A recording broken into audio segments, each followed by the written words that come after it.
This week I've been driving the 2025 Mercedes-Benz GLC 350e. We're going to take a deep dive into it today and ask the big question. Is this the most refined plug-in hybrid vehicle you can buy today? Let's get into it.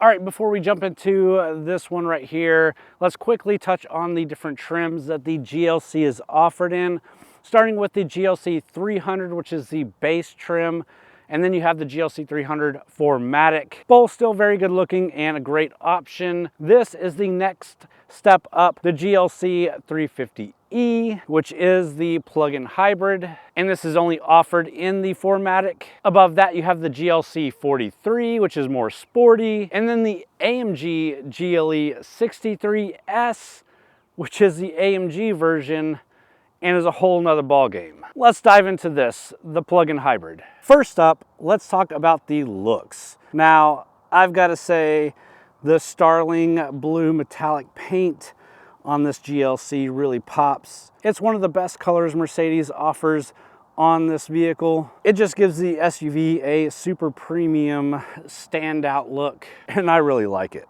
Now, this particular GLC 350e has the AMG line package, which means it gets a more sporty front bumper, bigger air intakes, and these 20-inch AMG 5-spoke wheels with black accents. They definitely give it a more aggressive stance. Now, being a plug-in hybrid, you might be wondering, does it scream, "Hey, I'm a hybrid"? Not really. The charging port is tucked into the rear quarter panel, disguising itself as a traditional fuel door, but overall it looks just like the regular GLC. No weird hybrid badging or graphics plastered all over the place, which I like.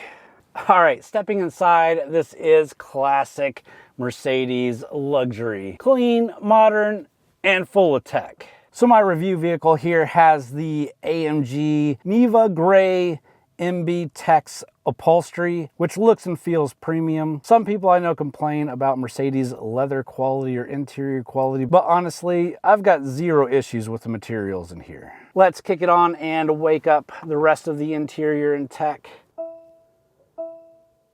And of course, it starts up dead silent using that battery power. And obviously you see the 12.3-inch digital instrument cluster and the 11.9-inch touchscreen running the latest MB UX system. Super easy to use, super responsive, and yes, Apple CarPlay works flawlessly. This is a really good system. You have a ton of screens to go through. You've got an off-roading mode. You can set up your comfort with your kinetic seats, your ambient lighting. You can check out all your hybrid stats and so much more.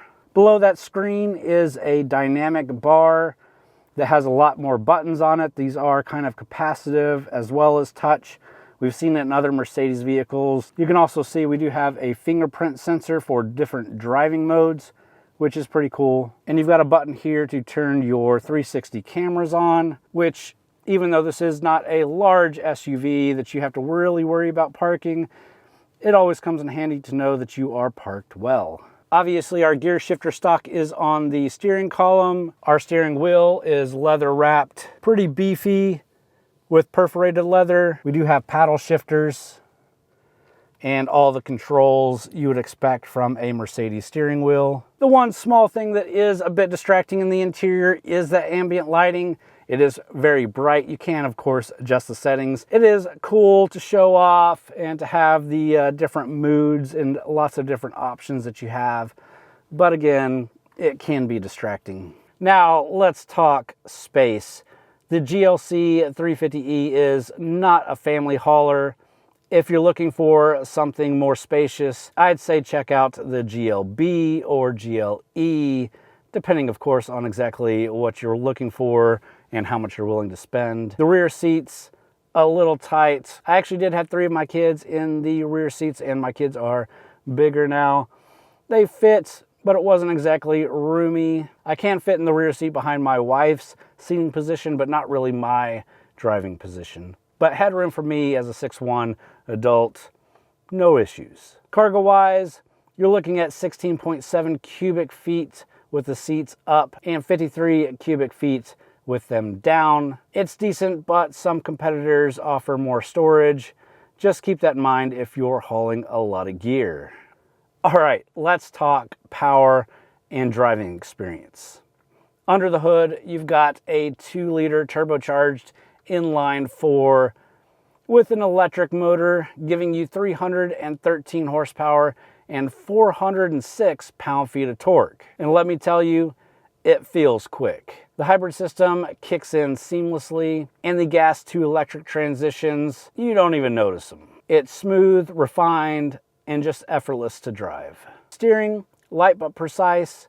Suspension, comfort focused, not overly sporty, which I actually prefer here in a luxury SUV like this. And the best part, it's quiet. I did take a 60-mile trip in this thing, not too far for Texas standards, but I had zero issues with the wind or road noise. Even with high-performance summer tires, the ride is super composed. And here is where this thing really shines, the fuel economy. With a 38-mile electric range, if you keep it charged, you're barely using gas. I've been seeing close to the rated 64 mpge, which is really solid for a luxury SUV. Again, that's if you keep it charged. Once you let it die and don't charge it back up, you still get a decent 24, 25 miles per gallon. And unlike most plug-in hybrid vehicles, this thing actually supports DC fast charging up to 60 kilowatts. That means you can go from 10% to 80% in about 20 minutes. Try finding that on a BMW or Audi plug-in hybrid. All right, quickly talking about the price. A base GLC will cost you about $50,000, which for the looks and the luxury, not a bad deal at all. That is the GLC 300. This one, the GLC 350e, bases at about $68,000. But the one we're sitting in here is just over $71,000, so it can get up there in price. Of course, if you're looking at the top of the line AMG, you're looking nearly $90,000 or up.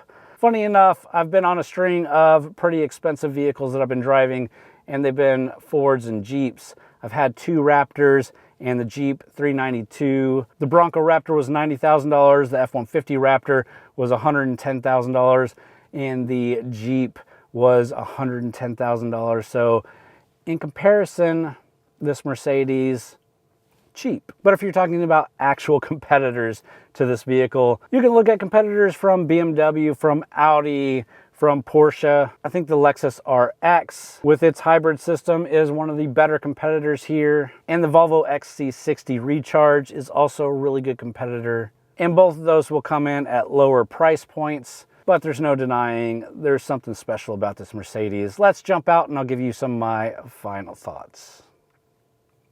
So at the end of the day, is the 2025 GLC 350e the most refined crossover plug-in hybrid you can buy today? Yeah, it just might be. It's not without its flaws though. The tighter back seats and the higher price tag could definitely turn some people off. But it's still the smoothest, most efficient, powerful vehicles you can get in its class, and I like it.